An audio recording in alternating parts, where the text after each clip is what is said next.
They say revenge is a dish best served cold, right? There's no expiration on it, too. Could take time. Could take years. It could take ages.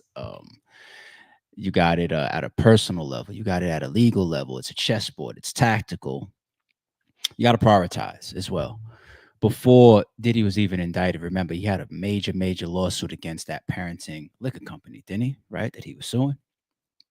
He got indicted, dropped that lawsuit. Got to focus on this right now. Fighting a RICO. They're trying to put me away forever. Trying to take the rest of my life from me. Right. Beats that. Now we were always thinking to ourselves, civil suit time.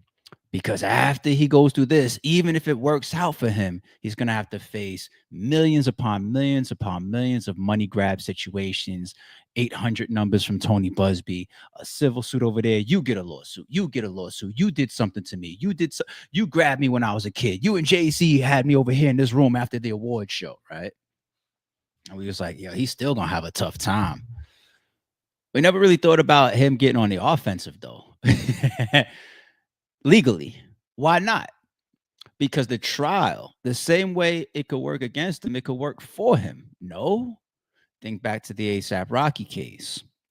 What was the overarching look there? That if ASAP Rocky got convicted, it strengthens the hell out of ASAP Relly's civil suit against both ASAP as well as his lawyer. Why would that be any different here? ASAP won that, and you got to assume that that civil suit, if he's not getting his ass kicked right now, expect to see a headline sooner or later saying that it was dismissed, it was thrown out, whatever, it was closed, settled, whatever, right? You're not going to go lay up on an island with $10 million like you thought you was from Rihanna's fucking bank account, ASAP. Really? It's over. Why wouldn't that be the same here? You got all this stuff that came out in trial. A lot of those lawsuits went in because of the fucking trial, because of the RICO. What's going on with Diddy? Yeah, I met him once upon a time. Yeah, I knew him. Civil suit, civil suit, civil suit. But then he gets the verdict that he gets. So now it's his turn. No? Yes? No? All right.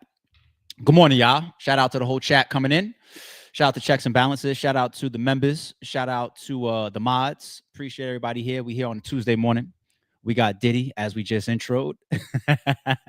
We got what else do we got? What else do we got? We got young NBA YoungBoy, a very serious lawsuit hanging over him now. You see him in the thumbnail. What else do we got? We got reports of Rowdy Rebel getting arrested in LA. What are you even doing in LA right now? Then again, you can go anywhere you want to go, right? We got to follow up on this T Hood situation.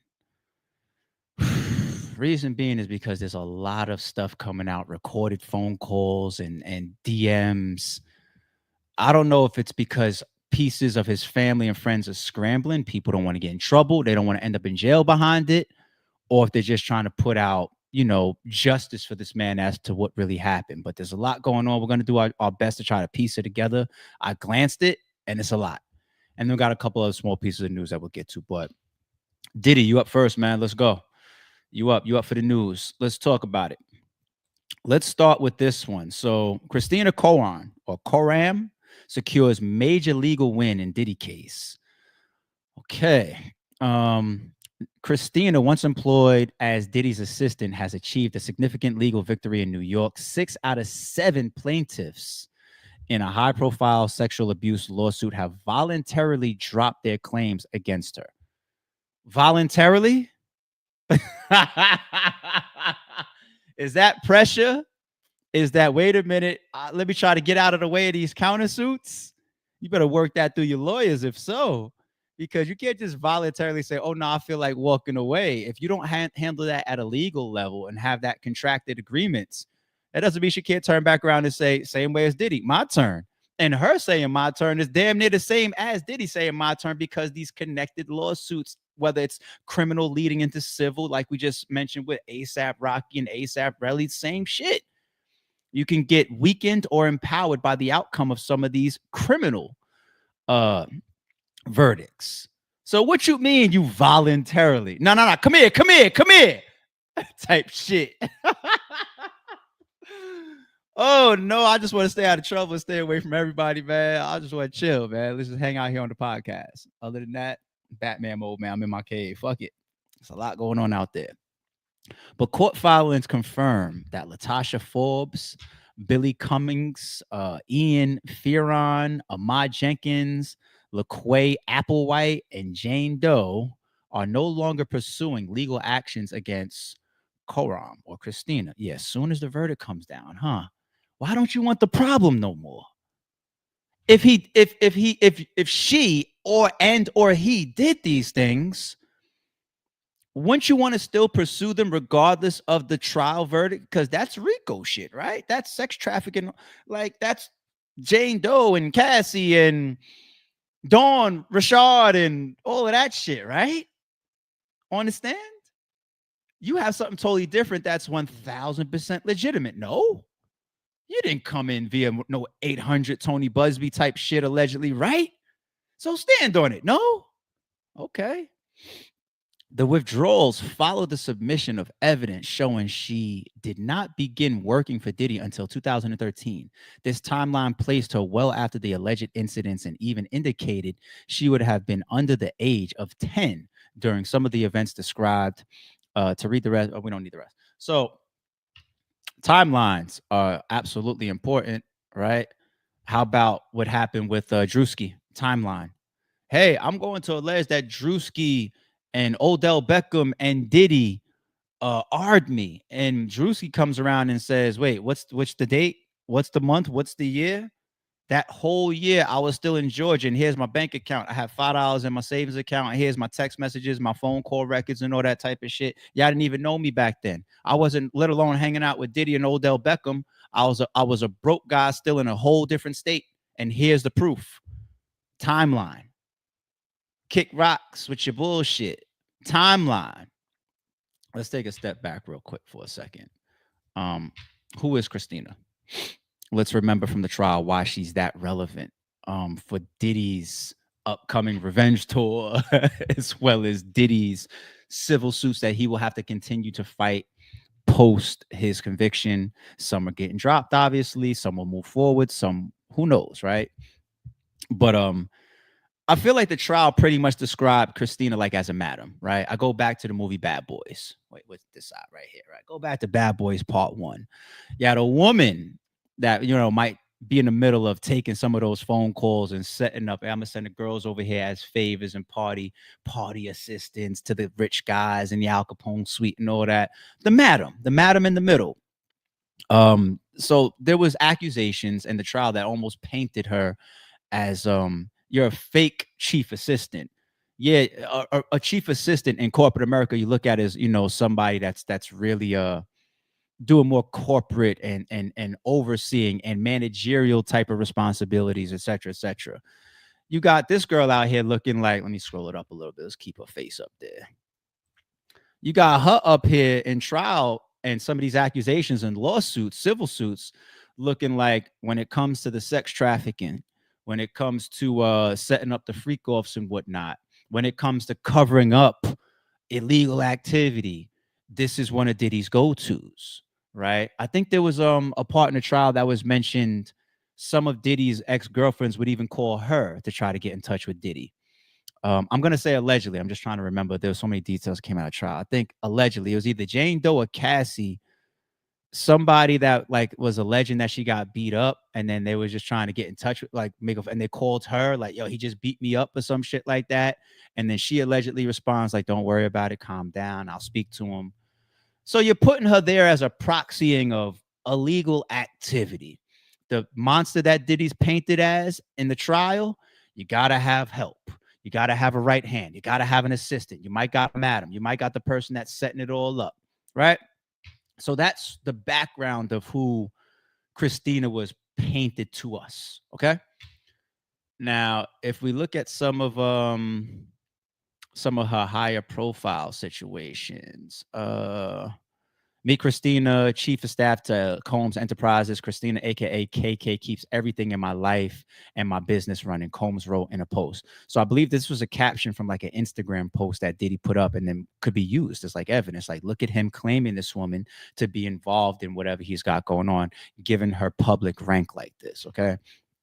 And then another quote, allegedly from Diddy. She's been my right hand for the last 8 years and has consistently proven to execute and get shit done. Don't know how I'd function without her. Okay, cool.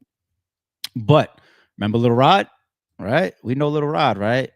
He was early on helping Diddy stay right in the top of the headlines. Him and Cassie, for the most part, like his was one of the earliest, nastiest accusations, and had a lot of people starting to turn in the direction of Diddy in the first place. To be honest. In the suit filed by Rodney Little Rod Jones, a former producer and videographer for Combs, months later, Combs was indicted. Jones alleges that Khorram was instrumental in organizing and executing the RICO and TVPA, which is Trafficking Victims Protected Act of 2000 enterprises. According to Mr. Jones, defendant Khorram ordered sex workers for Mr. Combs and sweet states, or the sweet states. Okay. On one occasion, she sent Mr. Jones a text message requesting that he call a particular sex worker. We have the message. I can still almost think that some of this is true. We know Cassie and Jane was involved in, I'll still say allegedly, in setting up freak off stuff, making some calls, passing over the money to the guy Punisher and all this type of shit. Like, this all came out already in interviews and lawsuits, and I'm saying allegedly for us over here, but we saw it all. These people already saying that shit, whether trial or interviews post. But this is you know, the Little Rods of the world, those other 6 people that just dropped out of the world. There's a lot of stuff that you go after Khristina for. At a time in Miami, Mr. Combs became upset at a guest and became violent. Mr. Combs kicked the guest in the butt and stomach. The suit, I said sweet earlier, my bad. The suit states, Khristina Khorram asked plaintiff what happened, and plaintiff told her how upset he was about it. Defendant Khorram instructed plaintiff to never speak about it, and there are repercussions that can happen if he did. When I see stuff like this, I ain't gonna lie to you, man. Some of this shit feel logical, especially because of the stuff we heard in the trial. If we think that Cassie and Jane Doe was allegedly doing some of this shit, why wouldn't I think that the proclaimed my right hand that gets shit done, Diddy's words, for the last 8 years ain't helping out with some of this shit too? Hell, we had small, low-level assistants talking about, yeah, I'm the guy that cleaned up the sheets and the baby oil stains, and I made sure we didn't leave nothing behind for the room cleaners or bloggers to come in after and look at the room that we stayed in and fish and put us in the headline. So I believe it. I don't believe that she's crystal clean, allegedly, right? But if you got her in civil suits alleging that she was a part of, you know, sex trafficking, and this pertained to Cassie, or this pertained, whatever the case may be, those charges in the criminal RICO that he beat, you know, does help to invalidate a lot of that shit. Then what are you left with? You're left with the type of shit that they're able to beat up with timelines, saying, well, at this time, you know, she did, and then she just comes and says, well, I would have been 10 at that age. You got a text message, you know, talking about when I calmed things down because Diddy punched on somebody in a hotel. Sue me for that, you know? So she's beating cases, which means that Diddy is beating cases, which means that when you start countersuing as well, it's all part of it, right? Now, speaking of countersuits, let's move along to this revenge tour that we're talking about. Here is $100 million lawsuit for defamation that Diddy is filing. 100 million, huh? We be hearing some of these numbers and be like, yo, what the hell is going on? Diddy might be one of the lawsuits that we read for the rest of 2025 as well as 2026 when we see outlandish numbers and we say, yeah, it makes sense. All these other ones, like Shorty from the Usher concert that just, you know, her and Shannon and Ocho, they all worked it out. That was 20 million. We was just like, 20 million for what? Should be asking for maybe $200. You know, your gas money for going up to the interview stations to talk about your own shit from the Usher concert when you went viral. You know what I'm saying? But Diddy filing 100, he almost lost his freedom for the rest of his life based on the things that certain people said, certain people did. Is some of it true? Maybe, maybe not. Did you prove it? Did you prove it? No? You want me to go through a court of law of my alleged peers? You want me to go through the system properly and go through America's system of justice, right? I did that. Now 100 mil. Interesting. All right, let's listen to the soundbite. He sues Courtney Burgess, lawyer Ariel Mitchell, News Nation for claims of being in possession of fake videos, alleged assaults on celebrities, minors, hidden cameras, drug baby oil, and a bogus 2018 rape police report. The suit is also tied to a phony Kim Porter memoir that Burgess sold for profit. Diddy claims all of this is false, and none of this came out in his trial. The lawsuit goes on to say this case is about defendants' willful schemes to fabricate and broadcast outrageous lies concerning Mr. Combs, and then to leverage those falsehoods to enrich themselves, gain social media fame, promote their brands, strip Mr. Combs of his reputation and livelihood, and jeopardize his right to a fair trial. Social media protagonists, including but not limited to defendant Burgess and Mitchell, have for over a year been fueling a media frenzy, fabricating outlandish claims and stirring up baseless speculation about Mr. Combs, vying to outdo each other in a shameless competition to draw attention to themselves with no regard for the truth. And this pitiful spectacle, all pretense of objectivity, has been abandoned as a global audience feast at the all-you-can-eat buffet of wild lies and conspiracy theories. Defendants Mitchell and Burgess are among the worst perpetrators in this offensive scenario. They eagerly court every opportunity, and it's going to say to slander Mr. Combs. Diddy sues court. Interesting. Very, very interesting.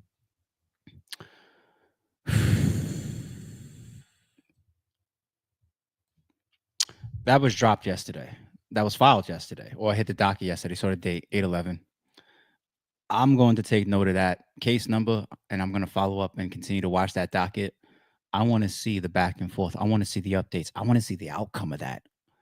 I want to see if Diddy wins that shit. I want to see if they push towards settlement and they end up just trying to cut a check or try to figure something out behind the scenes, whatever. I want to watch that. Now, it's one thing to be on the internet and give your opinions. Freedom of speech is very, very, very, very strong. Us as a podcast over here, sorry, it's true. We're not going to Tasha K level, right? Allegedly, like you're not going to see me cut on the camera and just say, Cardi B got herpes and blah, blah, blah, blah. Like, unless it's being reported, then I'm taking it from a source, or I'm adding allegedly, or you know what I'm saying? You're not just going to see us just attack people with our own allegedly, air quotes, made up shit. But freedom of speech is very, very powerful. You can't just shut somebody up for expressing themselves. Not here in America. All right. But this thing with Khristina Burgess, or how you pronounce the last name, it's a different ball game. Why do you target those people?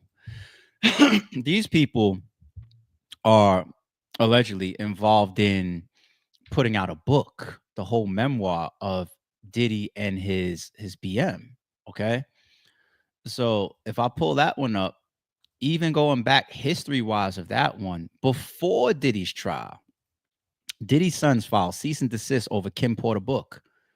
Where's the name? Where is it? Where is it?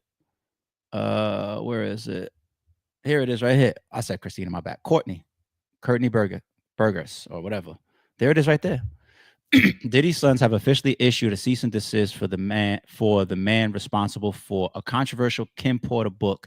TMZ reports that Christian Combs and Quincy Brown sent a legal order to a man named Courtney Burgess, it's a guy, my bad, and a woman named Ariel Mitchell, who appears to be his attorney for Burgess' book, Kim Porter Tell It All. We kept hearing about that book before the trial. It was selling on Amazon, I believe. Kept hearing about it. Claims, is this true? Is this false? Is this right? Is this wrong? It drums up conspiracy theories about even why Kim may have died and all this type of stuff. YouTube documentaries start popping up. Diddy is responsible for the killing of his BM, Kim Porter, and he sacrificed. You get all this stuff that starts coming into play. Now that's different than a podcast over here saying, "Hey, everybody, look, we're talking about what's going on with Diddy. Let's interpret, let's break it down, let's add our opinion." No, this really is feeding the public, especially when you look at it at a time where I'm fighting a case. The court of public opinion is strong as shit. That's why we feel like the feds raided them cribs and came out and said exactly 1,000 bottles of baby oil. Not 14, not 987. That number what goes viral because the number, the way it impacts itself. Whoever pulled that move, they did their job. It worked. We all talked about it. We all clowned it. Videos, spoofs, viral nature, 1,000 bottles of baby oil. You got to fight that. His lawyers turned around and realized that they can actually spin that. Okay. What else went viral on him? I could look at R. Kelly, right? Chappelle helped that guy get indicted, whether he knows it or not. The peeing on you fucking skit. Everybody know how big that skit was for the Chappelle show, right? R. Kelly might have been able to sue Chappelle. If he would have won his case, he probably would have sued Chappelle. Think about it. It's real shit because these things go so viral. They're so big. And this Courtney Burgess, you got the book out and all this, and Diddy looking at like you leached off of me, and now it's my turn. It's my turn. $100 million defamation because the books, the narratives, and the reporting and the alleged false accusations that you're putting out there could be a part of public perception, swaying the jury, etc. Continue to push the media in a certain direction that lands me a full guilty verdict for every fucking charge that I'm sitting here fighting. You know? And so it's Get Back City now that he's got that verdict. It really is. Chat, before we move on to the next topic, I want to ask y'all. Does Diddy deserve his revenge for some of these people that came in with their civil suits? Or is it like, or do you believe Diddy, he did enough wrong and it's his own karma, and now it's just the balancing of the table? You know what I'm saying? Or does he deserve his revenge based on the verdict? What do y'all think?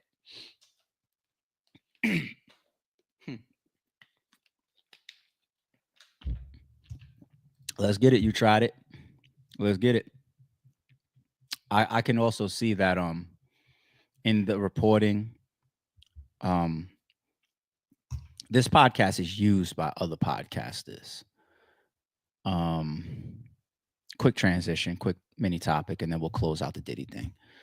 Because we're 6 a.m., people can they can rely on us for new updated news, and then they can say, okay, and then they can report on it their own way. And there's nothing wrong with that because I use references as well. You know, I might go over to TMZ as a website and as a news platform and say, all right, what's the news? What's going on? What happened with 50? Oh, hell no. I got to address this. I disagree. You know what I'm saying? People do that with this podcast as well. I see it. And I think it's dope. I think it's dope that we are becoming a source of information for people. But I see yes, revenge. I see deserves. This boy's turning the tide. He's been turning the tide, but he was turning the tide after like week 2 of the trial. People just like, all right, threesomes, orgies. He's a freak. Baby oil. Come on. I want to see Jay-Z on the stand. When are they calling Rihanna to the stand? Is LeBron James walking into court anytime now? Like, where's all the footage that they confiscated from the mansion showing all the celebrities snorting coke and having these big freak offs in the living room? Come on. Wait, Cassie and 50 Cent BM allegedly? That's all you got for me? Are you going to show me all these emails and text messages that they were consenting adults? Oh, give me more. All right. Oh, here we go. Kid Cudi's on the stand. Finally. Okay. Cassie and Kid Cudi was running around behind Diddy's back. Burnt your car up, maybe, allegedly. He turned the tide even in the trial. But now look at the chat. The chat is saying revenge. They say all is fair in war times. Revenge, balance. Thank you, Nikita. Hit that like button, y'all. Carl, our member says, I'd sue. The propaganda was ridiculous. Yeah, man. Yeah. It's one thing if it's harmless, because if it's harmless, how do you prove the damages? I.e., the girl from the Usher concert. You know, harmless, at least from what I saw. But I'm here. I possibly am never even on trial because of shit like this. I might be able to turn around and say, I think the book started a lot of this. And then Cassie, I'm gonna sue your ass too, because I got the text messages of you saying I'm gonna drop a book as well. And that's what Kanye said. Kanye said that Cassie tried to extort him. Diddy said no, and then she filed the civil suit, and then he said, "Fine, here you go. Go to Kanye." That's what Kanye said. He's on these phones while Diddy's in jail. Got Diddy on speaker and everything. He showed up at trial wearing white, all white. They must know. I don't know. Don't blame me. Just the messenger. Yeah, a lot of revenge in the chat. I see it. A lot of revenge in the chat. They saying get him. I think Diddy deserves revenge. You know what it is too. Return of the Diddler. You couldn't make a movie of this shit. Diddy, you might be able to do that Madison Square Garden show. Now that I think about it, you might be able to. Diddy about to cop a baby oil super soaker. Oh my god. Yeah, it's damn near, and it's not even coming from a place of Diddy, we got your back. Diddy, we love you. It's not coming from that. It's coming from a right or wrong situation. It's just like, that's the energy we cultivate over here. Don't have to like him, but if he's right, he's right. If he's wrong, he's wrong. If he's getting fucked over, he's getting fucked over. And once again, if we're in that situation, do I want you putting out a book saying that I killed my BM and she really died from pneumonia? You know what I'm saying? Like, while I'm fighting a Rico, So all alleged. All right, let's move on. We got NBA YoungBoy in the thumbnail. NBA YoungBoy getting sued. NBA YoungBoy never broke again, sued by merch partner ahead of upcoming tour. This was published yesterday. All right, as YoungBoy never broke again prepares to embark on his massive tour this September, the rapper has been hit with a lawsuit for allegedly trying to cut an established merchandise partner out of his first ever headlining track. This is a big tour that's coming up for him and for his fan base, right? Especially after spending all that time in jail. YoungBoy and his label Never Broke Again faced the claims in a federal complaint filed Friday, August 8th, by retail partner Westside Merchandising. The company supposedly paid YoungBoy $1 million in advance in 2023 as part of a licensing deal that gave the company the exclusive right to sell the rapper's apparel and other merch online at live shows. Okay. Westside says the deal requires YoungBoy to promote the company's merch obligations he's largely shirked due to being in prison on gun charges for the majority of the contract. So that million was just sitting idle. $1 million is a lot of fucking money. I don't know how big this Westside company is, but they came to the table with $1 million allegedly, and then it had to just sit cold because he ends up in jail. Not the best way you probably planned on spending your $1 million, but you also could look at it from the angle, okay, he went in, these rappers be coming out hot, just like NBA YoungBoy. So now that he's out, now it's time for us to finally make do on the deal and the vision and the money that we all contracted and laid out and what was the plan before NBA YoungBoy started getting caught up in all the BS. All right. Yet even now that YoungBoy is free and pardoned by the president, he's allegedly still not marketing the apparel on Instagram as promised. In fact, soon after announcing his Master Arena tour in May, YoungBoy sent Westside a letter announcing he was terminating their contract due to poor performance on the company's part. Whoa. The purpose behind defendants' purported termination is clear.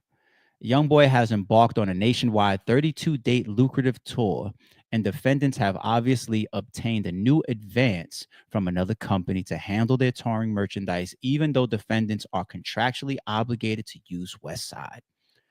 Reads the complaint. Westside has an exclusive license to sell Never Broke Again merchandise rights that, upon information and belief, will be infringed by the new merchandise that will be sold at YoungBoy's upcoming tour.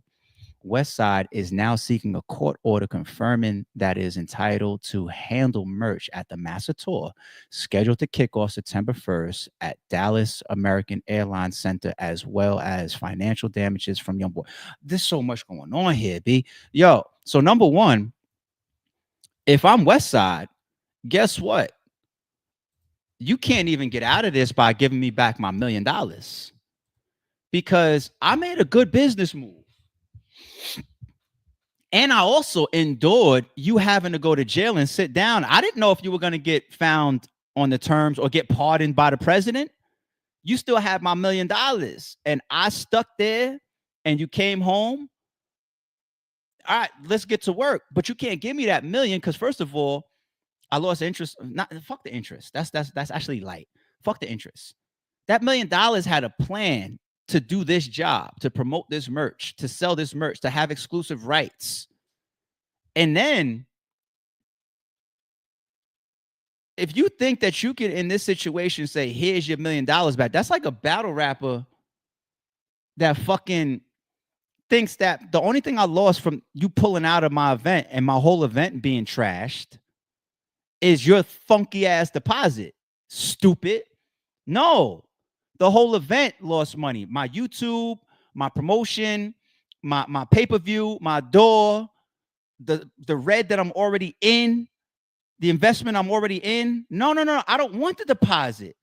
That's why the battle rap culture showed me how stupid they are and how unbusinesslike they are. When I had people literally against me saying, ARP, what's the problem? This was initially before they realized how much of a fuck nigga Verb was. When it was like, but Averb sent you your $4,000 deposit back for Iron Solomon. So isn't everything like this now? No. The whole event is still built with this all included. And on top of that, him and Young Ill runs off too. No, it's not just his deposit that I'm losing. Give me back my whole event, nigga. You trashed the whole event. It was a 4-battle card and 2 battles went. The whole event is trash. Easy just went through that, and he just decided, instead of going through it and try to figure out call audibles like I had to do. In this sense, it was so last minute. Easy had to cancel the whole fucking event. Is somebody going to talk about all the money that was lost in the investment of the event, or are we just going to talk about one person's deposit? Fuck your deposit. So that $1 million is supposed to be turning into, it's called an investment for a fucking reason. You put the money there not to get 1 million back. That's not the plan. I put the $1 million there. I stand tall and wait while you go through this court shit. The president pardons you. Thank you. We all got lucky. Now that you're home, I expect this $1 million to turn into 5 million or to turn into 10 million because you got a tour coming up and I got exclusive rights. I had a vision and the stars lined up for both of us. Let's get this money now. You want to know how NBA YoungBoy can partially contradict this? Because the deal is the deal. The deal is the deal. But how you could partially contradict this? If you show me that during this major tour, your biggest tour ever to date, allegedly, right? That you sell no merchandise. And you won't. Because the merchandise for these fucking tours and these shows make damn near the amount that's in the fucking arena from the patrons walking through the door. I can't tell you the last time I went to a dope show and I didn't leave without a shirt or two. I went to the Wu tour earlier. Yeah, y'all see me post that on my gram, right? I left with a Wu shirt or two. I left for 4 of them bitches, for a bunch of other, yeah. What else? I caught me a Kendrick GNX t-shirt when I went to the Kendrick and Scissor shit. The merch. Sometimes I go to these shows and I don't get no shirts because the lines is too fucking long. I look at the t-shirt line, try to get me some memorabilia from the show, especially if I feel like it's some epic type of show. I look at that fucking line. Yo, when I was at the Super Bowl this year, back in February, some of the lines for some of the merch that was on sale, it was just like 2, 3, and people stand on them lines because it's worth it to them. It's worth. Some of them plan on getting them autographed or framed. Anyway, merchandise for these tours is a huge part of the revenue.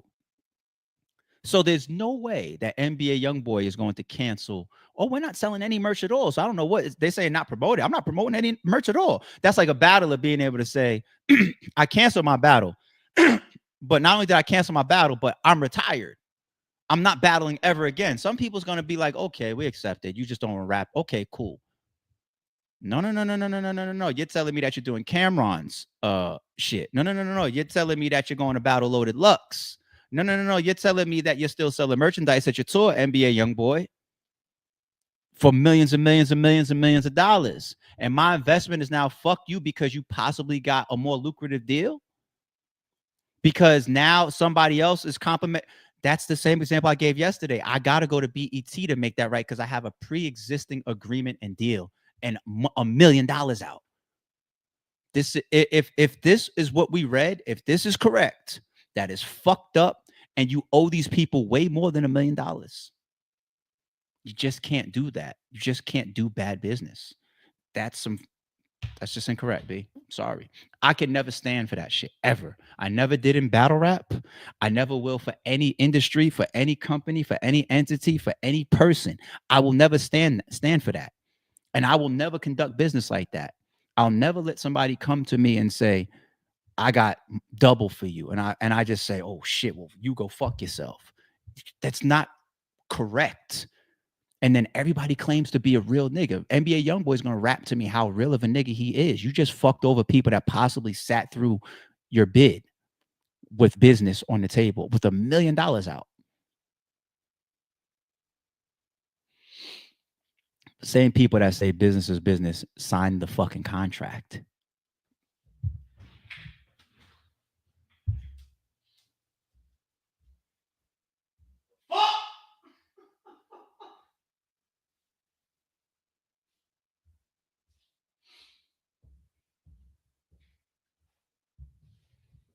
How the fuck? What world do we live in, B? I should have started this podcast like 10 years ago. We would have been scorching the whole world. We've been scorching everybody. I should have never did battle rap. I should have just went straight to podcasting. I should have just stayed the blogger that I originally was. So I could just, because y'all let too much bullshit slide. I should have just stayed a blogger and never been a league. I'm joking. I love my league on an RBE legacy. I love it. But I should have just think about that last punchline, people. A nigga will dead tell you business is business, but they signed a contract. Yo, is that not one of the biggest contradictions you've ever heard? Is that the biggest contradiction you've heard this week? I signed the contract. I literally signed it, or agreed, or shook a hand, or received the deposit, whatever form of initiation and the solidification of business. I literally did that. And then I had an issue that said, like NBA YoungBoy is supposed to now tell these people business is business. Exactly. That's why I'm suing you. Because the business is supposed to be business. That's why I gave you the $1 million, Mr. Never Broke. Oh, allegedly. I don't get it.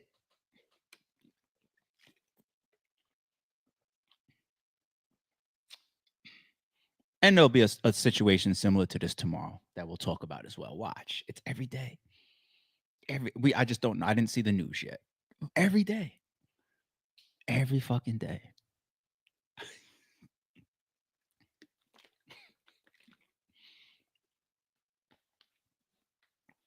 Because of my history in battle rap, people's gonna think like, bad business is one of ARP's favorite topics to cover. It might be. I definitely have my motivations to be passionate towards it. I wonder why. Oh shit! Then you're gonna sue me.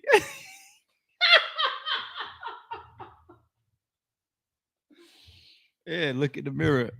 Hold that one forever. That's your character. That's you. That's on your jacket. Forever for life. Chill out, NBA young boy. Uh, um, from what we read, and all jokes aside, it looks like they deserve to. Oh man. All right. Rowdy Rebel. Yeah, no streamlined transition, people. What's going on with Rowdy? Let's check this out. I look like the only rapper you can wear shorts and a hoodie and a scully, you heard? Because it look hot. Bum ass LA. Let me chill for Adam 22, put that up, right? Clip the ball. What's good, y'all? What's the number TV? It's your boy Poe Rowe.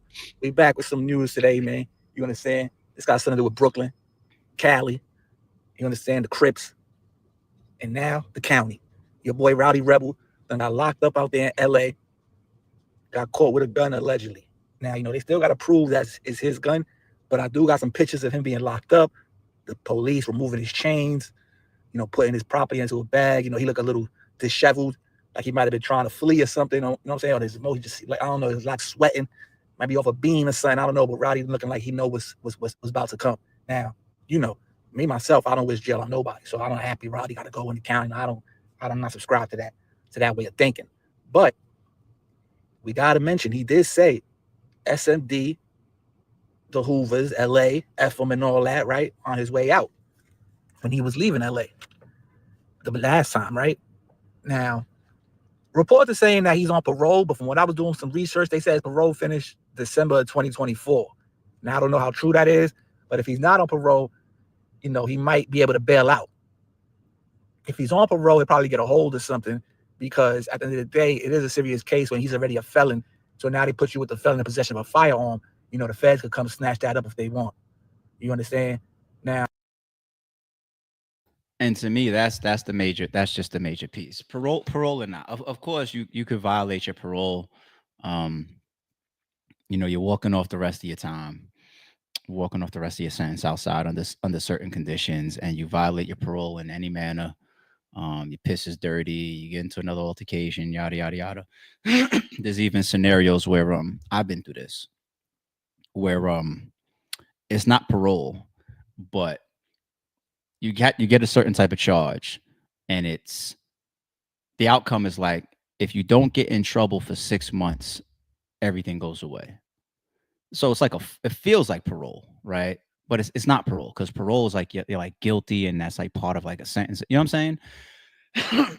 So I literally had that twice. So it's like, don't get in trouble for 6 months, and then this all goes away. And you never really believe that, because you're always told that, certain records and everything is at least at the state or the precinct level. Like, it's always there, as if the 6 months is going to go by and then they're just going to totally ghost all of these records. But I think it's more local. I think because I've had scenarios where, like I said, I went through that like twice. Catch a stupid charge for something real minor. Go to court. They say in 6 months this is all gone if you don't get in trouble, and then get into something else out of state, or get your license pulled or read out of state or whatever, and none of that shit comes up. So I've seen that. Times have changed as well. This was long in my childhood days. You know what I'm saying? So how things change, Lord, I don't know. But anyway, when it comes to Rowdy,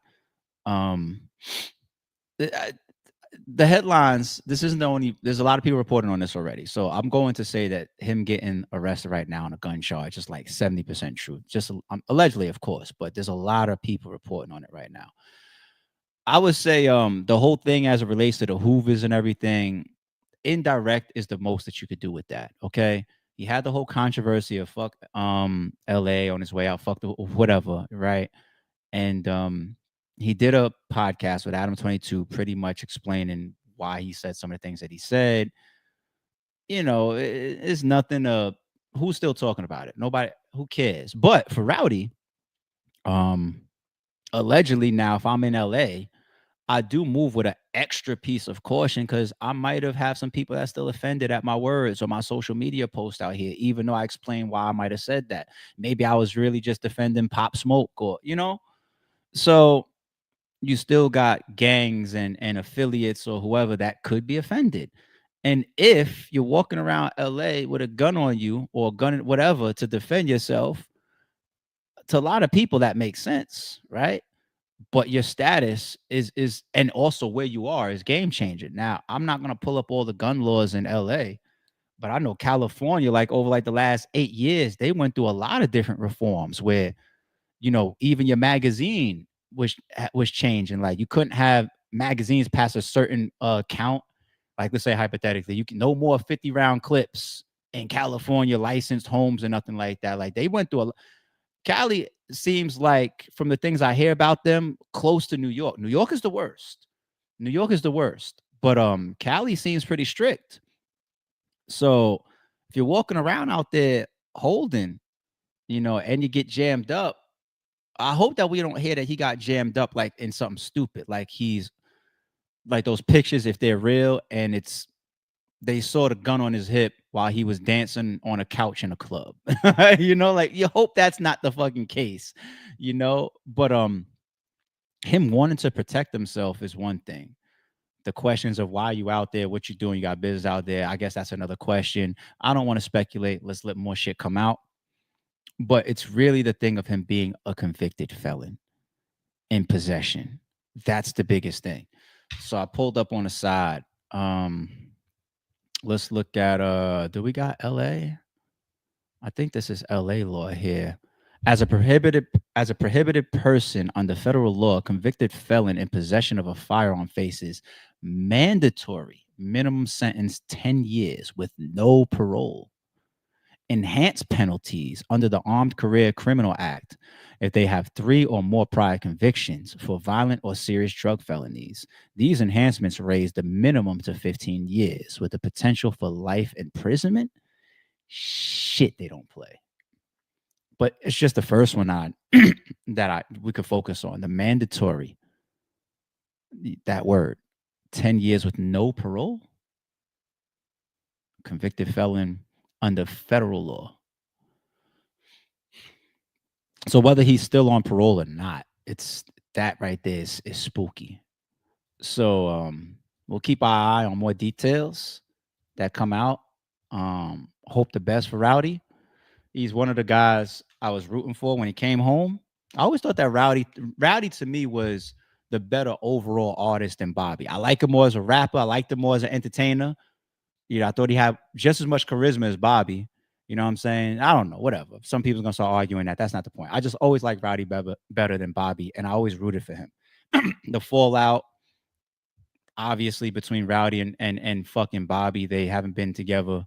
We don't see them hanging out. We don't see them doing music. And I don't even know what Rowdy is really up to. Bobby pops up in the headlines here and there, still does some shows. He had the controversy with that promoter a couple months ago, right?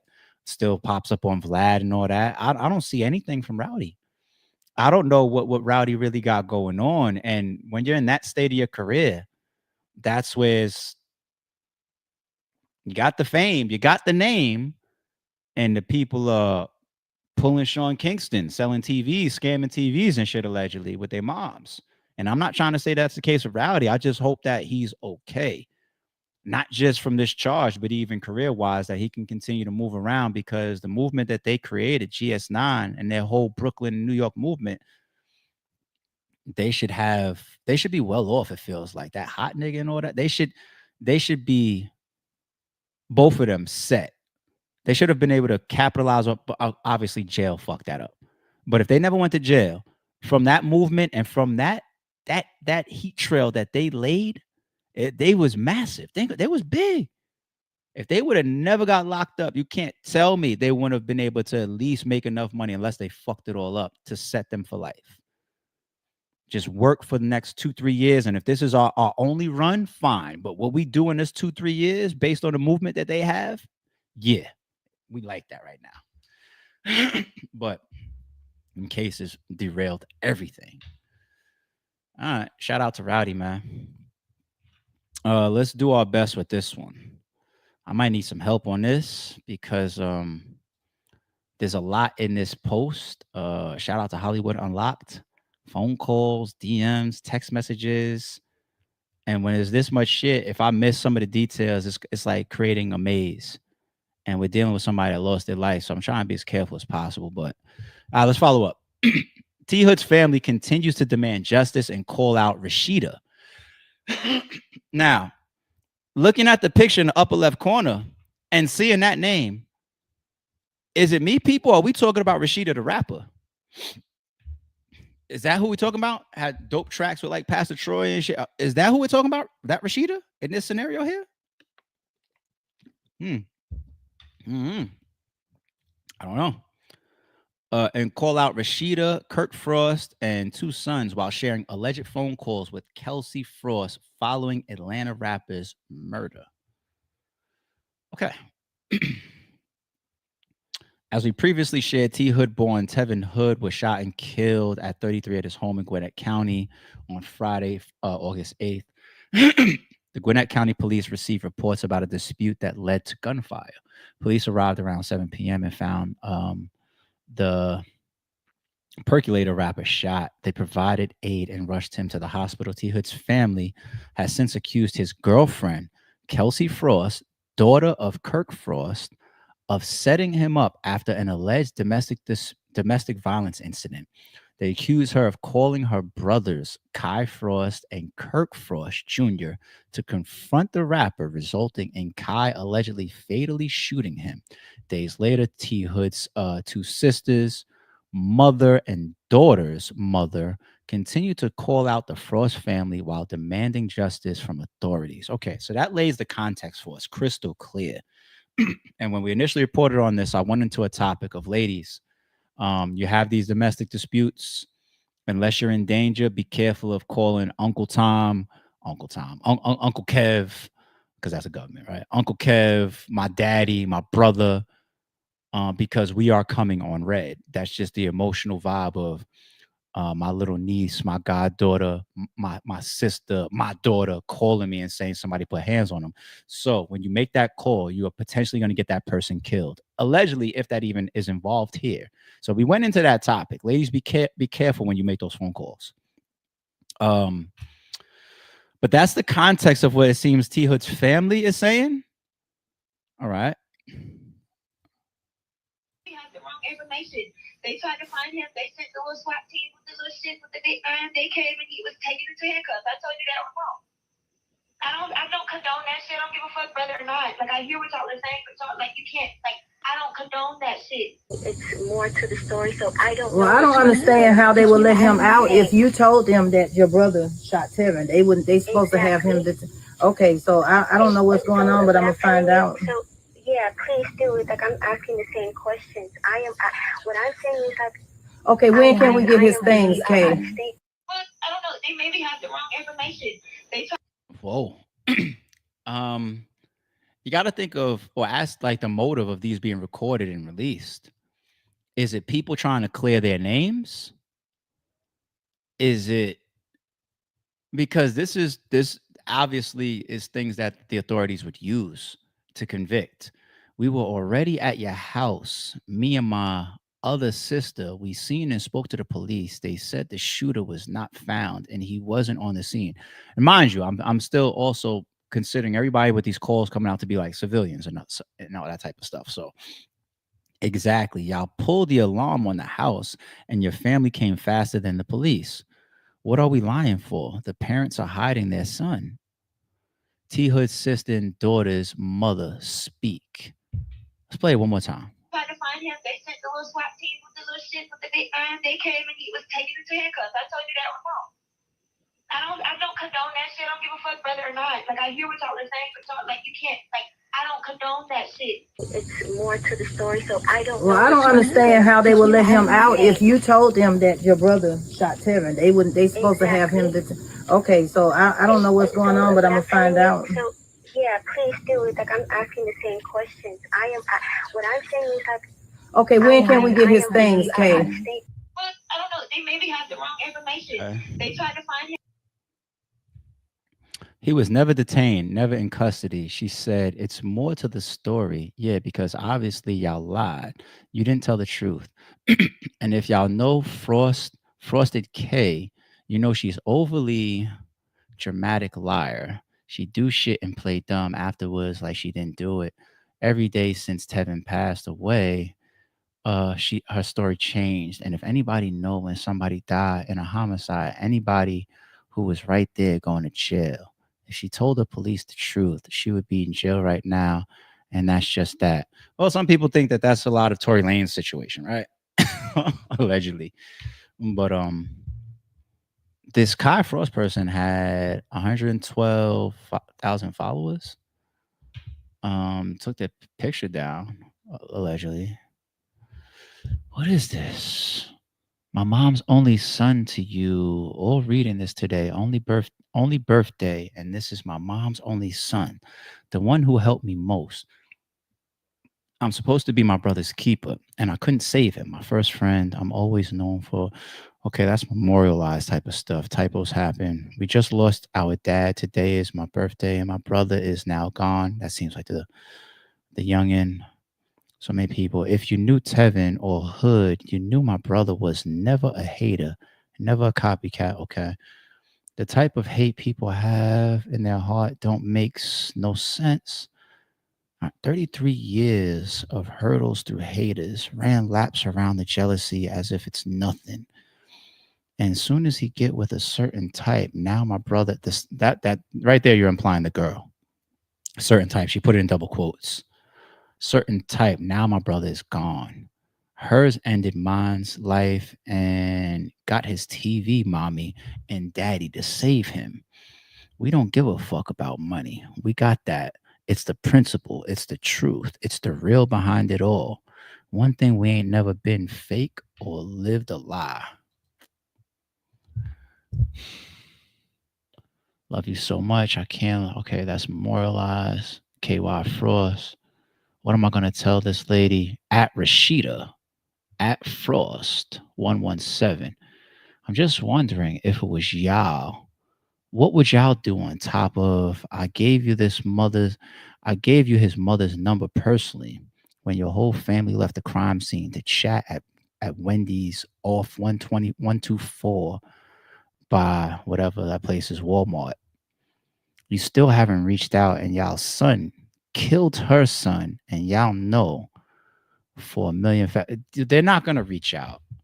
The families on both sides coordinating with each other is might be very, very touchy right now. Because you got one either being hunted or in custody, and another one has lost their life. The families on both sides automatically are going to dislike each other. And they're going to be blaming each other for certain instances that caused this tragedy. One side's probably going to want the alleged shooter to be found innocent.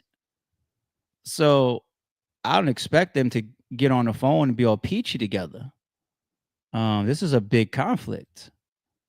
Huge. The biggest. Somebody died. T Hood's sister Jada speaks. They show so much love for you today. I hate this happened to you, Tevin. This my mama only son. He knew. Okay. She made all the posts, and I honestly don't care if she hurting. She get to see her brothers live another day. Y'all took my they going at each other. The families is into it. Justice for T Hood. I wish you could come sit on the patio with me. So Rashida is in the mix of this, her family. It's a lot.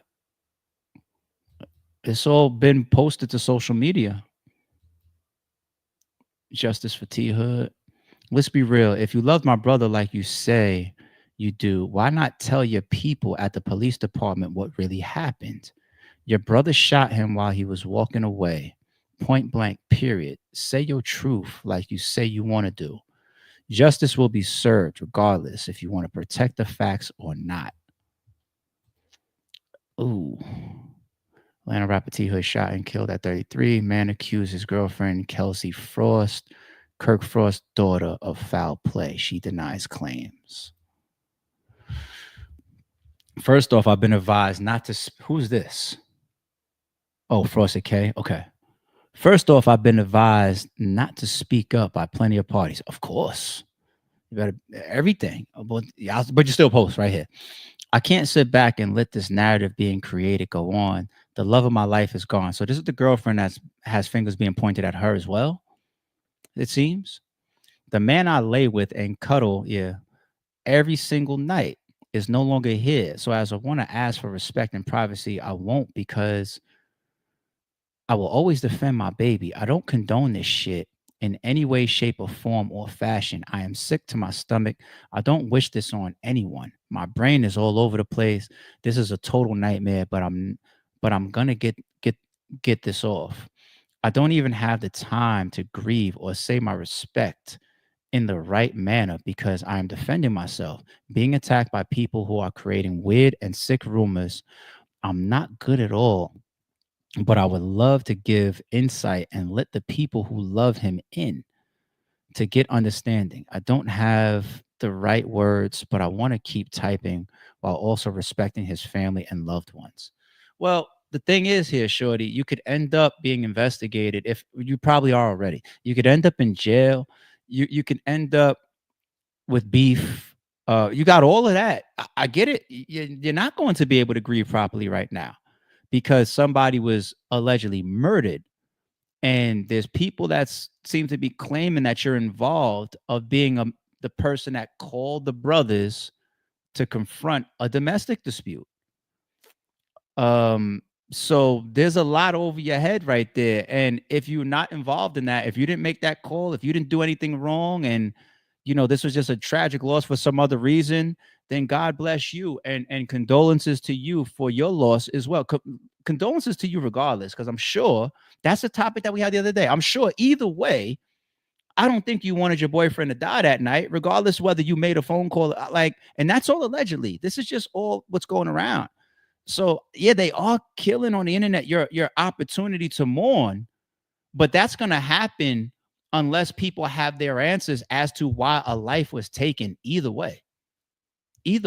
So a lot of people are grieving and fucked up right now, and sitting there talking to cops when they'd rather be home hugging mothers and brothers and aunts and sisters and shit. It's fucked up, and condolences, but so please stop listening to people who weren't there listening. Cool. So what happened is what people's just going to continue on. I love my man with my entire heart. Sending me threats. I am grieving too. I am hurting too. I didn't harm anyone or ask anyone to harm him. Okay. I didn't call for anyone to come help me. Okay. I didn't ask for this. I would never. My baby was still healing from being shot 3 times. We handled our business in private. Okay. I am livid also. I didn't call my family for help. For one, I'm the only girl, and I know we would be right back together that same night. Are you admitting to the domestic dispute right here then? Let's reread that. Did she just admit to the domestic dispute and also admitting that her family came up there, but really she's just saying, I knew that despite the fight, we would get right back together, and I'm not the reason why my family came. Did she just admit that? My baby was still healing from being shot 3 times. We handled our business in private. I am livid also. I didn't call my family for help. So you're definitely pretty much confirming that your family was there. Your brothers was there, right?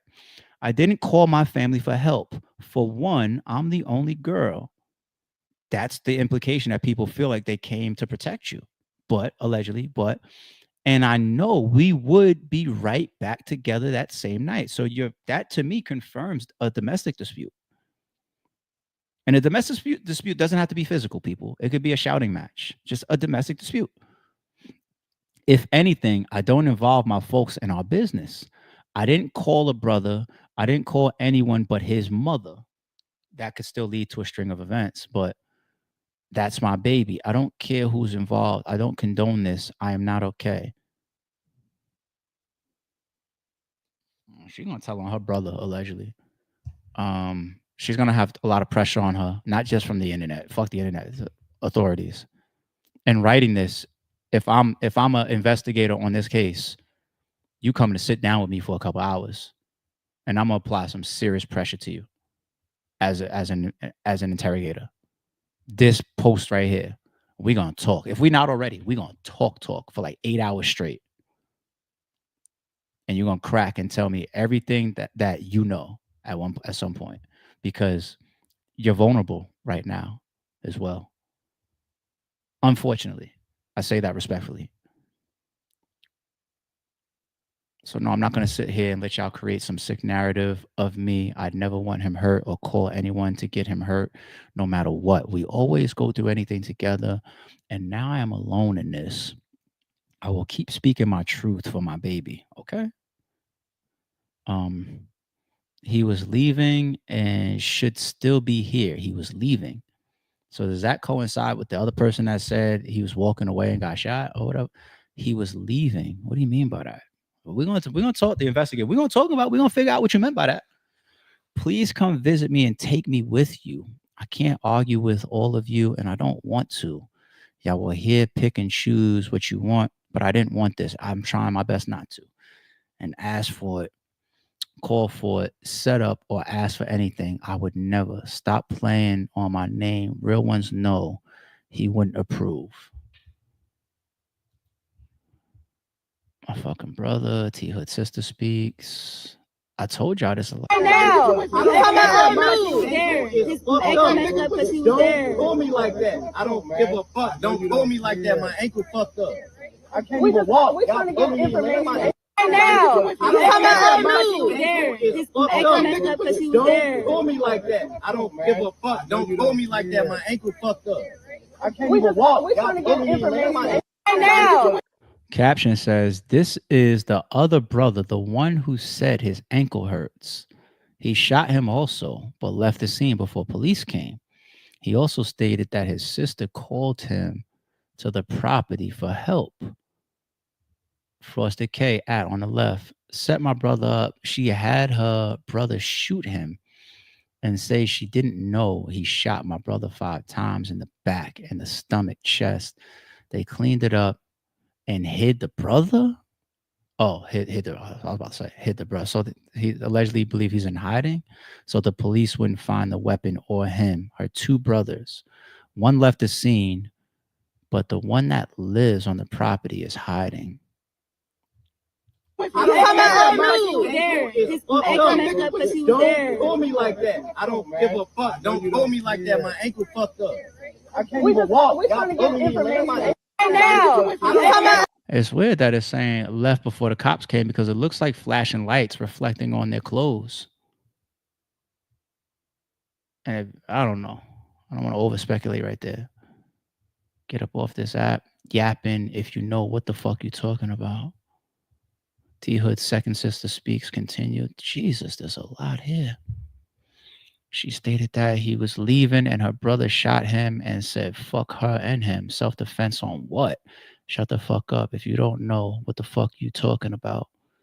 Thank you. At Rashida, at Frost117. T Hood's family demand answers from Kirk Frost and Rashida. Damn. Oh, you're right. You're right. Yeah, my bad. Those flashing lights don't have to be cop lights. They could be an ambulance. You're right. Ambulance on the scene before the cops. It happens. It happens. Shit. I'm gonna fall back with the rest of that because it's a lot of. It just feels real sensitive. From looking at over all those slides and those posts, it feels real sensitive. Don't be surprised within days, if not already. I mean, by the time the news gets to us, things have already happened behind the scenes, right? People is in them interrogation rooms. getting talked to, getting bled, getting sweated out. And that turns to leads, that turns to pieces of the story and the puzzle falling in place. And I ain't gonna do too much right now because nah, the only thing I'm gonna stand on is the subtopic. Not saying that it's what happened here, but the subtopic that we went over the other day of ladies, if you have a beef with your man or a domestic dispute, whether he pushed you or if he slapped you or if he cursed you out, just make sure you are making a call that you really need to make. If you can walk away, walk away. If he's already showing signs of being abusive, you shouldn't be with him today anyway. All that toxic relationship shit is for the birds. Okay? Especially if the shit already happened. Cassie, don't call no fucking uncle over here and I've been beating on you and you've been beating on me for 5 years. This is just us. Everybody else mind your fucking business. You know what I'm saying? Like a Bobby Brown and a Whitney Houston toxic ass relationship. Everybody mind your business because this is what we want to do. Mothers, fathers, brothers, sisters, friends, everybody mind your fucking business. This is our union. We go to sleep together in the same bed, in the same house every fucking night. Yeah, I know that that's your blood, but we fuck each other every night. And this is what we do, and this is what we want. So what that girl said? She said, I knew we were going to get right back. So ladies, be careful when you make those calls because even if you are calling an angel, you might have turned them temporarily into a killer.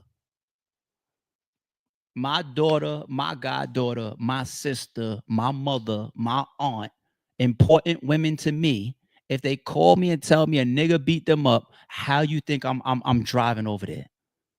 You think I'm driving in my mind is like, well, when I get there, let me figure out and talk. No, it's just you black the fuck out. The daughter would be the worst shit. Brothers feel a way about this, but the daughter, like a daughter, you saw the true crime shit we did the other day. The chief of police or whatever that murked the judge because he looked in his phone and found out allegedly that he's dealing with his 17-year-old daughter. I don't give a fuck about all this chief of police shit that I do. Fuck all that. I can't think about nothing right now except for my daughter. You're gone. Allegedly. Be careful with these calls, ladies. That's the only thing I want to take from now. Let the rest of this shit get sorted out, people. It's all due respect. Gotta be careful. Ooh. Okay. Yeah. Dana White, man, I see you. Averb is on your heels now, boy. I see you, Dana. Dana White sells UFC TV rights to Paramount for $7.7 billion. Fans will have access to all UFC content without a pay-per-view model. So that sounds like it could be kind of dope for fans. 7.7 billion. When did the UFC start? When did the UFC start? I was there day one with the Royce Gracies and the Dan Severns and the man, listen, 93. I was there. I showed some of y'all the VHS tapes. I brought them up on stream that I have. I have UFC 1 VHS. I think I have 1, 2. I think I might have like 1 through 8 on VHS. But it started in 1993. This is work. I mean, UFC has been popping for a long time, money-wise. For a very, very long time. He has been generating billions of dollars for a very long time. But to be able to sell the rights to the content for 7.7, I'm pretty sure Dana still somehow keeps ownership and involvement and all types of shit and decision power and everything. This historic deal with Paramount and CBS is incredible for UFC fans and our athletes. For the first time ever, fans in the US will have access to all UFC content without a pay-per-view model, making it more affordable and accessible to view the greatest fights on a massive platform. This deal puts UFC amongst the biggest sports in the world. The exposure provided by the Paramount and CBS networks under this new structure is a huge win for our athletes and anyone who watches and loves the sport. Sounds dope as shit to me, B. Sounds dope as shit to me. You know what? I ain't gonna say it sucks. It's just like a timing thing. It's just the way of the world. You know, it can't help it. Like think about being like Jackie Robinson and breaking down doors like that. Think about I can't use Michael Jordan, but can't use Magic Johnson, even though he's got a lot of his money from endeavors outside of the NBA. How about like a Julius Erving, maybe? I don't know how much Larry Bird, but you got a Donovan Mitchell in today's game, or who just had the biggest just that fast. I think somebody else passed it, like SGA, Shea Gildress Alexander, right? Like the biggest shit of NBA history that he signed. But what was a Larry Bird signing back then? You know, what was a Jackie Robinson signing back then? What was I don't know, the white a Darryl Strawberry, a Dwight Gooding signing before there was a Shohei. Right? What were they signing? What is a Lamar Jackson re-upping opposed to what a Joe Montana was signing in his career? And the same thing with UFC. Like if you were a Royce Gracie, a Tank Abbott, you know, a lot of people turn to the UFC for some of these people, right? But the UFC was still building. Later on, you know, they cash in on a 7.7 billion, and you are now 50 years old or 45 years old. You're no longer fighting. You was there during the inception. You was there during the building, but the building process is the building process. So it's not no fuckery. You know, it's not a bad thing. It's just like what if battle rap continued to grow into a major mainstream industry, right? And let's say you got your Jay Millses, your Murder Mooks, your Loaded Luxes, your Averbs, your Hitmans, your T-Rexes, your Arsenals, your DNAs, your Charlie Clipses, and some of these early stars that turned us towards battle rap, right? And then imagine 10 years from now, the owners that own the platforms or had some of the innovation. Imagine, you know, the Smacks, the Beasleys, the Chicos, the Organics, even the next wave of league owners. Let's say the ARPs or the John Does or the Miss Gracies, or, you know, that wave of league owners. Let's say they continue to maintain their platforms. You know, oh, he did Full Circle for the last 5 years, but now he's ready to go event mode in 2030. ARP's he's coming out of retirement in 2030.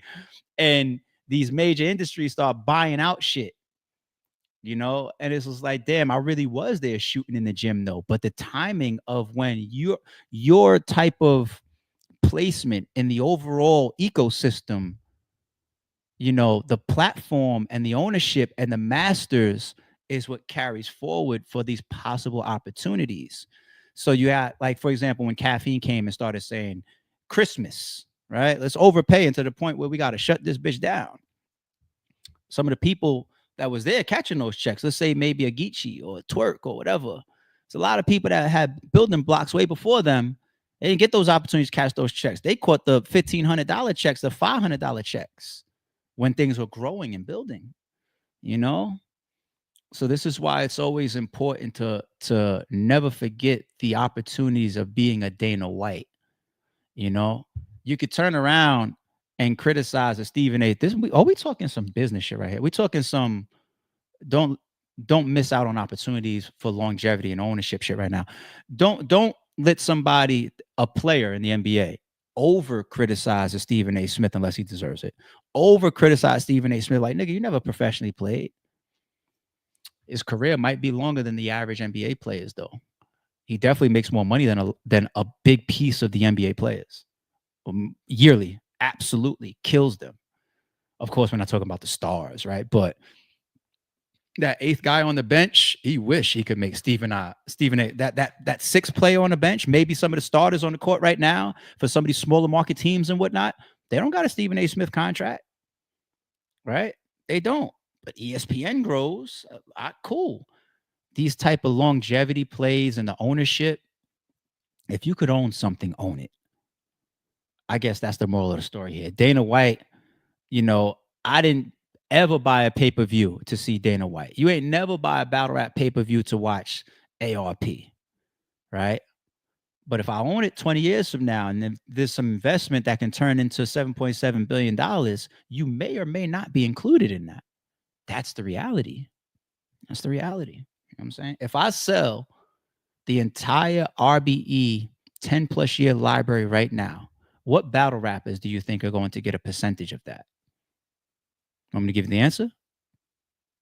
Take a guess. How many battle rappers might have stake or claims to the entire 10 plus year RBE library? How many people can earn, if I sell it today, if I say I want to sell my entire library, all the masters, the raw footage and audio, video, I want to sell everything right now. Even if I'm going to sell it cheap, give me $250,000. Like, who could get a piece of that alongside me? How many battlers? How many battlers? We got Way Wavy says 5. Tay Smith says 0. Night Check says 0. Sniper says 3. Sean Carlos says none. Victor says 0. Jojo says 2. McChilson says 1. Okay. Danny Hall says 4. The answer, the people that put 0 are correct. It's the truth, you know, and you probably got some battle rappers or some people from a business standpoint that'll look at a moment like this of me saying this and even feel a way. Here's the big difference. You got people that have investment mentalities and make investment-based moves versus people that look for instant gratification. Okay. Now, when 50 Cent turns to somebody and says, I think a Sha Money XL was one of them, an example, and says, instead of me paying you $50,000 to produce these songs or whatever and Give It Should Die Trying, why don't I just give you 1% of the album? And Sha said, nah, I gave my 50. Like, fuck, that percentage would have turned into 2 million instead. Or when Vitamin Water comes to 50 Cent, I want a percentage. Hitman just worked out that type of percentage ownership with the spotter he just launched. Oh no, I want to talk none of these other conversations. Ownership. I need in long term. Talking about franchising and shit. I need in. Right? The long plays. It's like building up equity in a piece of property from your mortgage, right? It's the long plays, and then you turn around and be like, yo, how ARP did sell that crib over there? And why it look like he just popped up with 400 grand or whatever? He sold that property. Yeah, but I was renting it for 15 years. Somebody's paying to that equity. It's the long play. So when I go to a battle rapper, at some of them, and I say, look, man, I can give you this guaranteed $5,000 deposit and $10,000 back end, or I can give you a $3,000 deposit, another $3,000 back end, and 10% of this pay-per-view, and we can promote to death. That's why Murder Mook went to hell and back promoting him versus Averb. And you go on my Instagram, you scroll down to that part all the way back to 2018, and you see all those celebrities that were posting. Is because Mook reached out to all of them and said, I need you to post this Floyd Mayweather team. I need you to post this Jadakiss, Busta Rhymes, Dame Dash, Wyclef, Busta Rhymes. I need all y'all to post this flyer for me because I have a partnership deal into the pay-per-view that ARP bargained with me. Right? So now you're working for yourself. You have ownership in that moment. Okay? That's me. That's what I brought into this bitch. All right? So it's not a coincidence when we beg these battle rappers to promote and they never promote. It's because their money's already guaranteed. They don't gain anything out of continuing to promote. They don't gain anything from it. So it's like, I already signed my contract. If I disappear, it is what it is. I'll be there to rap my 3 rounds. My contract is fulfilled, get my back end. That's what we're used to. Battle rap just stays like that. You know, but the long play, the ownership. I didn't expect this topic off of Dana White, but the long play, people, the investments, the ownership, the owning over renting, the percentages. That's it. That's the thing. When I lost in that event 5 years from now, right? And you got paid because I owed you your money your back end. Doesn't matter whether the event did well or not. That's on me. You got a guaranteed contract and you walked off happy and I walked off with rabbit ear pockets. That's cool. But 10 years later, I'm still making money off that footage. Or if I decide to sell it as a collective and you see a headline, RBE's whole library sells for $1 million. That's when Averb turns around and says, yo, where's mine? I'm going to say, go read your contracts. You got yours when I wasn't getting mine. Now it's my turn. You see what I'm saying? The long plays. People they're not interested in them enough. And we got to continue to teach it to people. All right. I got 2 more for y'all, and then I'm going to go to Supers. Hang around. Shout out to my man, Dr. God. He sent me this morning. I had no clue. What about y'all? Here's why every number in Malice's FICO verse matters. Go get a Glock 27, fit snug in the waistline. Both sticks came with the drum. I was 5'6", shoulder with a chip. Malice tells his true crime story in the streets of Virginia Beach, weaving in a string of numbers. A Glock 27, his 5'6" height, powerlifting 2.2 pounds or a kilo of coke, and more. 8 out of the 16 bars contains a number. And when you extract each digit from the first 7 bars, you get 2, 7, 5, 6, 2, 2, 2, 1, 3, 9, 9. Add these numbers up and you get 48. Why? Because it sets up the final number in the verse's final line. My story gon' hit the first 48, then it's on Dateline, cause this really shit I done. The first 48 is a true crime TV series, so the numbers weaved throughout Malice's own true crime story are one extended setup for the verse's masterful final punchline. Here's why every number in Malice. Sickening. That's not a reach. I think that's 1000% real. Push, was it Push or Kendrick that did something like that also in the track that they did together? Another funny one, whether the numbers really add up or not, was Foxy Brown's classic one. Divide the 16, that'd be the other 2, Mega bring it through. Now let's see if we flip this other key and there's mad weed, but the 500 at the top of 250, that die 3. We got 3/4 of another key. And some nigga sat down with a calculator and said, wait a minute.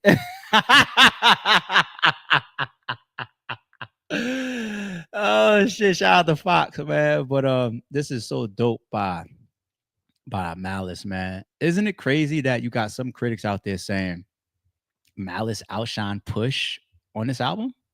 I don't know if I agree with that, but to have the debate out there just means that they both came with it. So that's dope. All right, last one. I promise you. I promise y'all. Do I want to do a Cash App bet for this with the chat? I'm gonna do a Cash App bet. If the video that I'm about to play right now isn't the funniest video that you've seen in the last 5 days, I'll just play it on the honor system.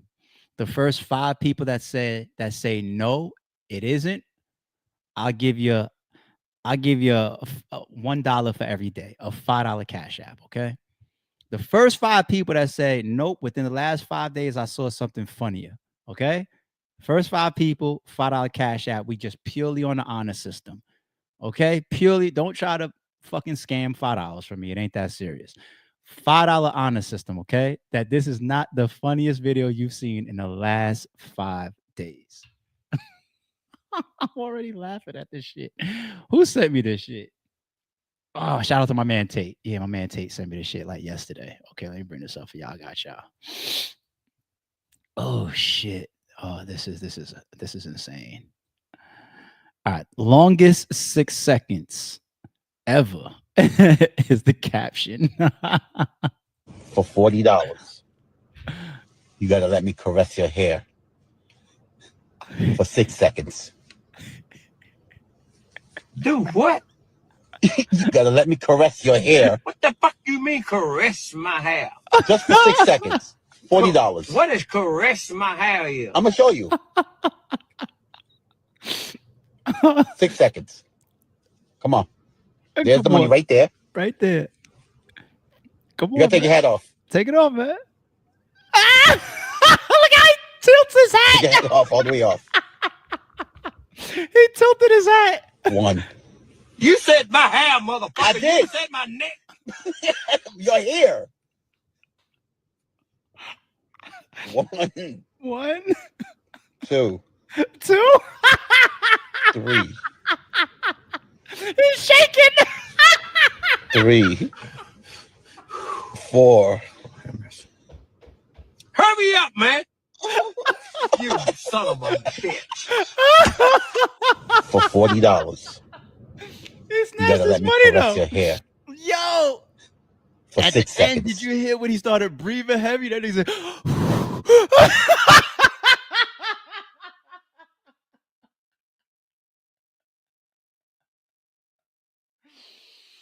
"Oh shit, damn son, yo, that is yo Tate, you got one with that one. I ain't gonna lie to you.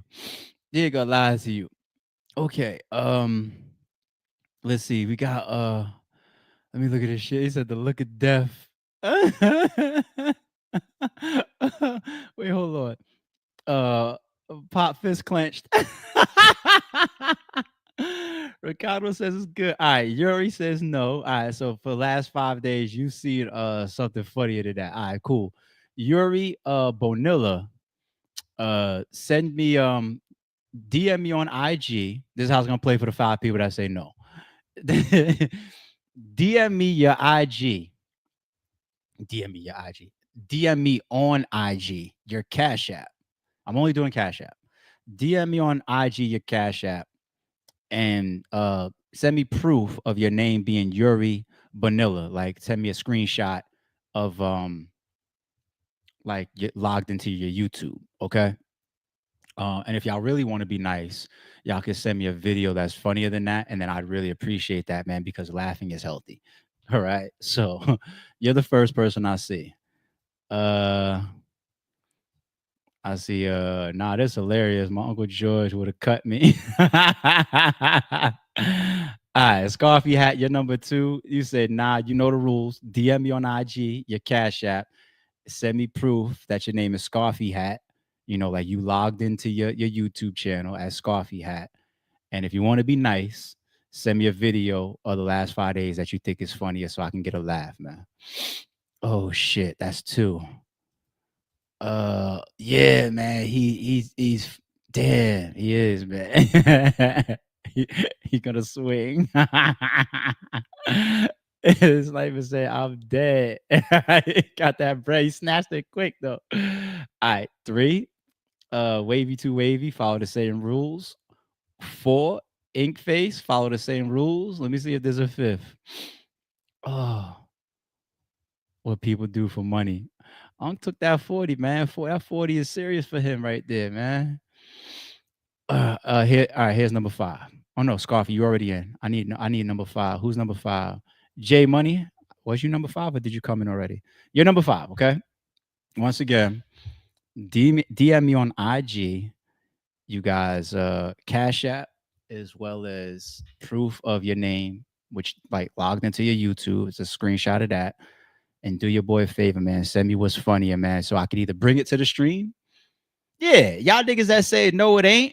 Okay, prove it, nigga. We'll bring it to the stream. You know what I'm saying? We'll bring it to the stream for everybody else. I got you, Scarfy. I appreciate you. Yeah, send me a video funnier than that, man, so I could get my health up from laughing and hook the stream up, man. We can make everybody's morning. That's all. That's all it's about, y'all. That's all it's about, man. I was just trying to have a good time. Try to make everybody's morning. Somebody on the stream or somebody that watches this video today might be feeling and maybe they got to that part right there and had a laugh, man. Job done. That's worth $25 to me. You know what I'm saying? So, all right. Let me come over to the supers. Nikita says, bust that like button like crab legs. I ain't had crab legs in a while. I'm tripping. I had some shitty seafood last week that I ordered from Grubhub. It was just shitty. It was dry. I don't think it was fresh. That's maybe what it was. They got me.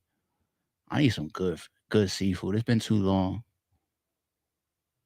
I had some decent fish that came from Cheesecake Factory. The thing about Cheesecake Factory seafood, though, Cheesecake Factory is such a big franchise. You got to know that they're freezing their shit and it's not totally fresh because they never run out. They always have it. You know what I'm saying? That's an indicator that you're freezing your shit. You know, when I was in where was I? I was in Tampa a couple months ago. when I hung out with my man Dr. God's family. He rented a yacht for us and shit. Went out on the water, came back. Then I went to this like this waterside restaurant front strip, right? And then you just know when you're in a location like that, it's coming right off the boats. That's the same thing in Cabo. That I saw my gram, like that little boat trip that we did with the see-through fucking boat and shit. That whole strip of restaurants, the fishermen are going out and that's their job, and they getting it fresh off the boat and it's going straight into the kitchen. You could taste the freshness of that type of seafood. You order your seafood from like a cheesecake factory. How you never ran out yet? Ain't no water around. Ain't no water around. You know what I'm saying? No, these fish are not coming to you in that truck raw from the closest 30 mile away where salmon is getting fucking, not 30 hour away where salmon is getting fished. Then again, you got farm raised fish as well. You know, I don't want to get into all of that, but let's try to health as well, people. I'll do my best. Hit that like for your boy, please. This was coming in nice and early too. Thank you, Nikita. Appreciate you. How is Nikita a mod? Why is Nikita not a mod yet? Nikita, DM me on IG your YouTube handle, so make sure I can find it. I gotta mod you up. I really appreciate the support and the love, Nikita. And you are serious about the podcast growing. You're always reminding people, hit the likes. You hit 6 a.m. damn near every morning. I appreciate when I get familiar and I continue to see stuff like that. This is all in flight random, people. My bad. I had Hallie up here. My bad. I meant to be on Nikita. Nikita, send me your joint on IG. I want to mod you up, man. I appreciate you. Thank you. James Hallie says, Diddy about to cop a baby oil super soaker. I think we saw that one earlier. Cap says the ARP mods and members just woke up. I'm off today and have to go see this judge. Hope all is well. Still building brick by brick. Hit that like button. We ain't gonna ask you your business here, Cap. We just gonna all wish you the best outcome possible for whatever it is. Hope that it's something light. Hope that it's nothing major. Hopefully you ain't have to slap a nigga or no shit like that. You know what I'm saying? A little traffic ticket on a Tuesday. We cool with that, right? You know what I'm saying? Certain states, man, traffic infraction, they try to take your whole license away and shit. But yeah, little light tailing too close ticket. You know what I'm saying? That's what we hoping it is. You know what I'm saying, for Cap. So best of luck on that, G. Jay in the building with her bricks. She knows what it is. That came in at 7:05. Cap says, I want to see Hitman and Mook so bad. Yeah, me too. But I have to go see a brand new addition to my family tree. My daughter made me new papa, so I'm doing that. My first grandson, and he a Gemini, like Papa. Geminis aren't September. What are you talking about, homie? You mean you're going now? Because Mook and Hitman is in September 13th. We still in August, G. You got a whole month away. So you might be good. And me personally, if I was in the waiting room while one of my kin was in labor, I'm on my cell phone and my Bluetooth headset watching that battle. You know what I'm saying? Because they back there with the professionals. We where we need to be. We're at the hospital. She back there with a bunch of professionals and maybe the husband or the boyfriend going through labor. And I'm where I need to be in the waiting room, supporting, waiting for the good news and the baby to come out. I got the battle on. I might be sitting here for 8-10 hours. I got the battle on, kid. I don't know what y'all talking about. You know what I'm saying? Am I lying? Ms. Abby says, Cole is the man. Dissect. I love his work. Cole. Damn, I missed what topic this was about earlier. I know we're not talking about J. Cole because he didn't come up in the stream today. Cole is the man. What time was this? This was 7:27. This was 10 minutes ago. Who was we talking about? Cole is the man. What was we talking about? My bad, Miss Abby. My bad. J Money gifted a membership on a channel today. I saw the chat is too big for me to get all the way to the top. But right when the stream started, I saw somebody say, at like 5 something or like 6 right away. Somebody put a little laughing emoji, said, "I'm here to catch the membership." And it just so happens today, the membership that was given out comes all the way at like the end of the stream. So I don't know who caught that, but salute to y'all. All right. Cap says, grandson born in June. I'm going to September to see them. Okay, thank God. Because I was just like, I mean, just like Khristina Khorram, like the timetable ain't adding up, homie. You ain't gonna miss nothing. All right.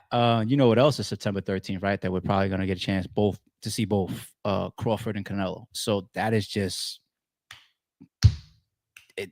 You can't get too many better entertainment Saturdays than that for me these days. And Crawford and Canelo is in Vegas, which means that's a different time zone than where Hitman and Mook is happening. So, okay, I got you. Thank you, love. I appreciate that. So, their 10 o'clock at night is going to be the Hitman and Mook's 1 a.m. in the morning. You know what I'm saying? And a fight like that out in Vegas and the undercard and everything, I wouldn't be surprised if it doesn't go on somewhere between 10 through midnight, 10 a.m. through midnight, their time. So that Hitman and Mook battle should be well done hours and hours prior with the different time zone and everything before Crawford and Canelo comes on. So that's going to be a Saturday, boy. Just about a month away. That's going to be a Saturday for us. That's going to be nice. All right. I still got Grandpa up here. My bad. I didn't mean to have him still sitting up. My bad, OG. I didn't mean that, OG. That's just hilarious. I got y'all on IG sometime today too. Remember, send me that info to them 5 people. All right. Hope you had a fun stream today. This is another one of those. I wouldn't mind in the comments below what our favorite topic was today. The Diddy topic, the T Hood topic. What else did we do? The Rowdy Rebel topic. What else did we do? What else did we do? What else did we do today? Oh, the NBA YoungBoy topic. That might be my favorite. The little mini rant. I might like the NBA YoungBoy topic the best, but all right. Appreciate y'all as always. I will see y'all bright and early in the morning. I got y'all. Enjoy the rest of y'all Tuesday. We out. Don't confuse silence with work ethic. I'm a boss making decisions, my first fetish. The verse cherished is perfect, that's a reverse blemish. I dropped it, connected the block, learn Tetris. This is the Sorry Street Podcast. Welcome to the house of. And shout out to the members. Without, I think still got a gun.